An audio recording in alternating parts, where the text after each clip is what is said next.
साधारण 2 वर्षांपूर्वी मे महिन्यात मी आणि माझ्या मामाचा मुलगा सिनेमा पाहून रात्री साधारण 12 वाजता घरी येत होतो.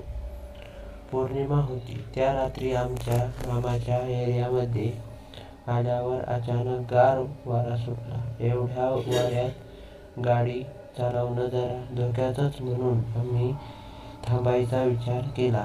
आमच्या मामाच्या एरियामध्ये जुना वाडा आहे. तो 30 वर्षांपासून बंद आहे. आम्ही तिथे बाईक लावून बसलो. त्या वाड्यातून आम्हाला एक बाई येताना दिसली. तिने पांढरी साडी घातलेली आणि आश्चर्याची गोष्ट म्हणजे तिच्या डोक्यातून रक्त येत होते. तिच्या डोक्यावर केस नव्हते. ती संपूर्ण टकली होती. तिचा हा अवतार पाहून आमची जरा टरकलीच. ती आमच्याकडे पाहून विचित्र हसली आणि आम्ही खूप घाबरलो. आम्ही बाईक स्टार्ट केली आणि तिथून पळ काढला. ती आमच्या मागे पळायला लागली आणि आमची पल्सर फुल स्पीडवर पळवली. तरीही त्या बाईचा वेग जवळजवळ आमच्या इतकाच होता. आम्ही खूप घाबरलो. त्या स्त्रीने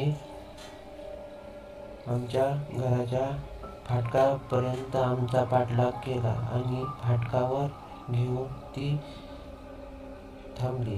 आम्हाला रात्रभर झोप नाही आली. मी ही गोष्ट माझ्या आईला सांगितली. तीही म्हणाली की मीही तिला पाहिलं होतं. नंतर आम्ही सकाळी त्या बाईबद्दल आजीला विचारले. ती म्हणाली की मी सुद्धा त्या बाईला पाहिलं आहे. ती बाई 30 वर्षांपूर्वी त्या जुन्या वाड्यात नवऱ्यासोबत राहायची. एकदा तिच्या जीवनात केस निघाला म्हणून तिच्या नवऱ्याने तिला मारझोड करून तिचे केस कापले आणि चाकूने वार करून तिची हत्या केली.